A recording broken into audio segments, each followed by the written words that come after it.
They were guests who became ghosts. At first they were a family invited to stay because of a brother's brilliance, but time has a way of erasing gratitude. The new king looked out his window and didn't see neighbors. He saw a demographic threat. He saw people who breathed too much air and occupied too much space. Fear is the most efficient architect of empire. To control them, he broke them.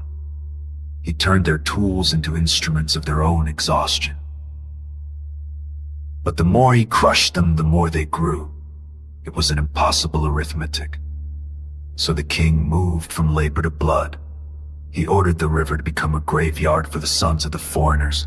He thought he was drowning a rebellion. He didn't realize he was wadding a revolution. In the middle of this state-sponsored terror, a woman made a choice. It wasn't a political choice. It was a mother's instinct. She hid her son in a basket of reeds and set him adrift on the very water meant to swallow him. In a twist of irony that only history can provide, the boy was found by the king's own daughter. The hunter's house became the prey's sanctuary. The boy grew up behind the palace walls, eating the food of the oppressor, learning the language of the elite, while his own people bled in the mud outside. He lived between two worlds and belonged to neither. One day the mask slipped. He saw an overseer beating a slave. In a moment of raw, unpolished justice, he killed the man and buried him in the sand. He thought he was a hero. The next day he found out he was just a fugitive. His own people didn't want his help, and the king wanted his head. He fled. He ran until the empire was a smudge on the horizon. He traded his royal linen for the wool of a shepherd. 40 years passed, the prince became a nomad. The fire in his blood became the ash of the desert. He grew old in the silence of the wilderness, thinking a story had already been written and finished.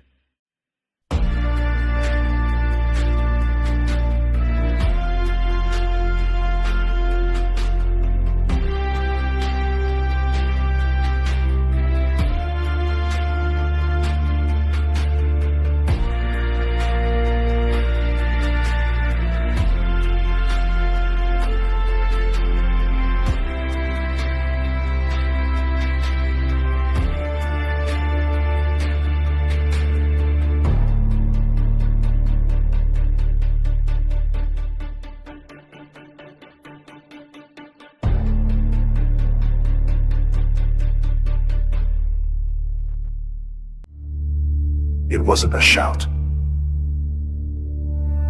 It was a bush that burned but didn't vanish. A voice called his name from the flames, not the name whispered by his ancestors. The voice told him to go back, not to negotiate, but to demand. The shepherd argued. He was slow of speech, tired of heart, and convinced of his own insignificance. But the voice didn't ask for his competence, asked fullest in his presence.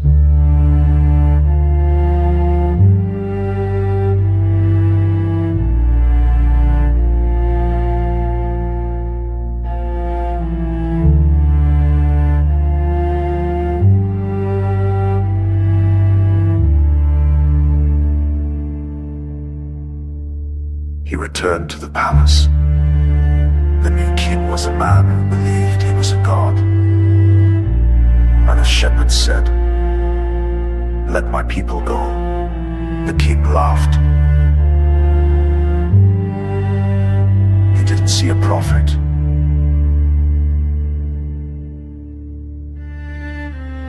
He saw an old man with a stick. To prove his point, he doubled the workload. He made the slaves gather their own straw for bricks. He wanted to show them that their hope was their heaviest.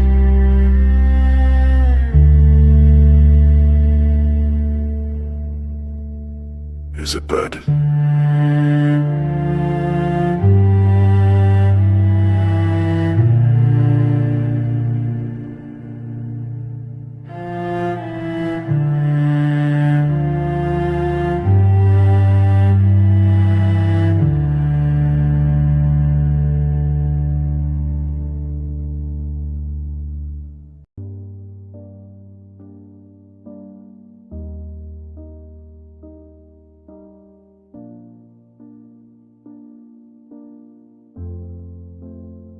The river turned to blood. It wasn't a magic trick. It was a statement.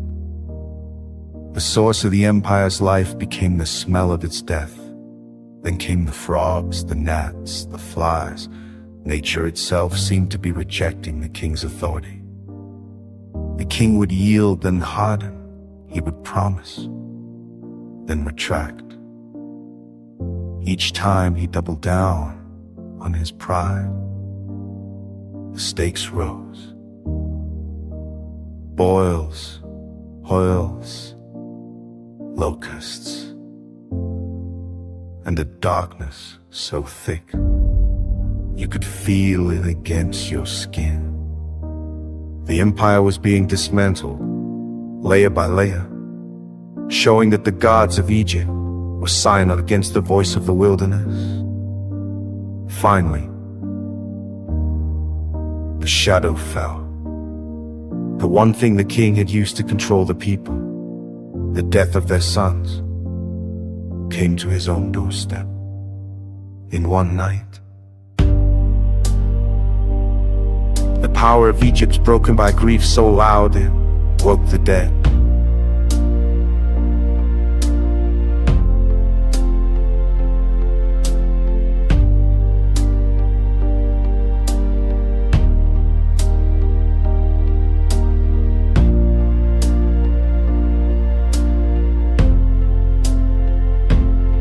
The gates opened. A nation of slaves walked out into the moonlight. They didn't just leave. They were pushed out by a city that could no longer bear the weight of them. They carried their bread before it could rise and the gold of their former masters in their pockets. They were free, but they were terrified.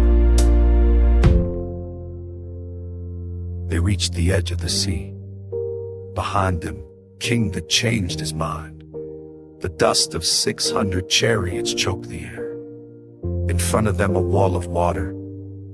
They were trapped between a vengeful past and an impossible future.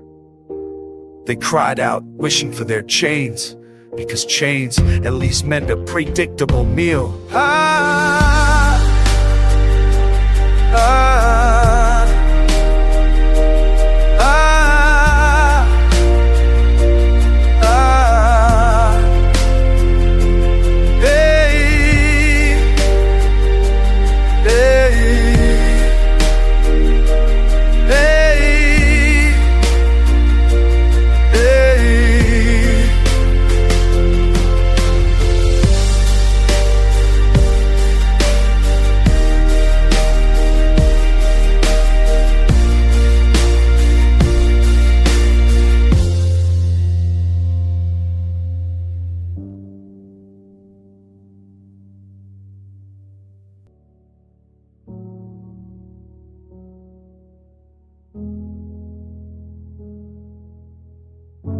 The shepherd stood at the water's edge. He didn't give a speech. He held out his hand. The wind began to howl. It blew all night, a relentless tearing force that carved a path through the deep. They walked through on dry ground, the walls of the ocean standing like silent witnesses on either side. When the Egyptian army followed, the sea simply remembered how to be a sea again. The empire drowned in its own pursuit. Another side was dancing. There were songs. For a moment they felt like a nation. But the desert is a cruel mirror. It shows you who you really are when the adrenaline wears off. Within weeks, the dancing stopped. They were hungry. They were thirsty. They looked at the sand and saw a grave. They began to murmur. Was there not enough room in Egypt to die? They missed the meat pots. They missed the security of the lash.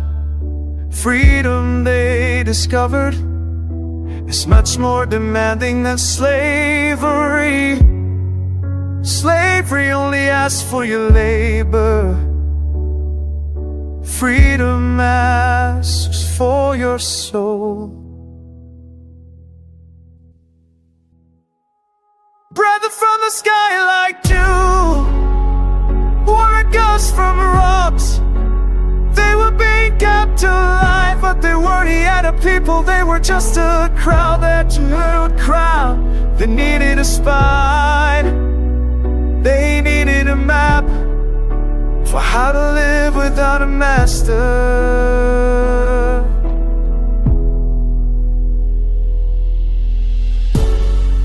They came to a mountain shook with thunder. The shepherd went up into the clouds. There amidst the smoke, he was given a code. Not a list of suggestions, but a framework for mankind and humanity. No more killing, no more stealing, no more lying. A day of rest for everyone. It was a constitution of the heart. But down below, the people grew bored. The shepherd had been gone too long. They felt vulnerable without a God they could see. So they took the gold they had carried out of Egypt and melted it down. They built a golden calf. They went back to what they knew. The tangible, the shiny, the silent. They traded the invisible creator for a visible creature. When the shepherd came down, he didn't see a nation. He saw a riot. The tablets of the law were smashed. The dream seemed to be over before it had truly begun. He stood in the gap, arguing with the voice for the lives of people that had already forgotten him. Mercy won, but it was a heavy victory. They started over this time with a project. They built a tent, a portable sanctuary made of acacia wood, gold, and blue thread. It was a house for the presence that had led them. They worked together, weaving, carving, and assembling. For the first time, they weren't building someone else's monument. They were building their own identity. When it was finished, the shadow returned. But it wasn't the shadow of death that had haunted Egypt. It was a cloud of light. It settled over the tent, a visible sign that they were no longer alone. They were people shaped by fire, water, and law. They were free, but they were still in the middle of nowhere. The journey ahead was long, and the land they were promised was still a memory of their ancestors that escaped the house of bondage. They were still learning how to walk without a limp. The book of Exodus ends not with an arrival, but with a beginning. It leaves us with a question that echoes through every generation. Once the chains are off, and the sea has closed, and the mountain has stopped shaking,